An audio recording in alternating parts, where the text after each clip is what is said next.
സൗഹൃദം. രചന ശ്രീമതി ശോഭ ബിജുകുമാർ. ശബ്ദം സിജിമോൾ സജീവൻ. ആ പെൺകിടാവിൻ മനസ്സിന് ഒരു ജനാലയുണ്ടായിരുന്നു.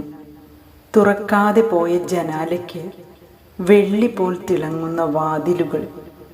നീലവിരിയിട്ടലങ്കരിച്ച മനസ്സിൻ വാതായനം കടന്ന് അനേകർ പോയി.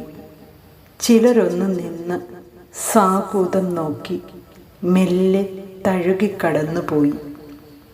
കൂർത്ത കല്ലുകൾ എറിഞ്ഞു ചിലർ. തുറക്കാത്ത വാതിൽ പെറുപെറുത്തകന്നു. സൗഹൃദത്തിൻ വിശുദ്ധ കുപ്പായമിട്ട ചിലർ ജനാലയ്ക്കരികിൽ ഇരിപ്പുറപ്പിച്ചു. സ്നേഹത്തിൻ്റെ തണുത്ത കാറ്റേറ്റ് മെല്ലെ ആ ജാലകം തുറന്നു. നീലമേഘങ്ങൾ പാറിപ്പറക്കുന്നു. പവിഴം കൊണ്ട് പണിതുയർത്തിയ ഗേഹം അതവളുടെ സ്വപ്നമായിരുന്നു. നീലപ്പൂക്കൾ വിരിഞ്ഞു നിൽക്കുന്നു. സ്നേഹത്തിൻ്റെ നറുമണമായിരുന്നു ആ പൂക്കൾക്ക്. കടലിലെ നനുത്ത പത നിറഞ്ഞ തിര പോലെ അവയെ തഴുകി തിരിച്ചു പോയവൾ.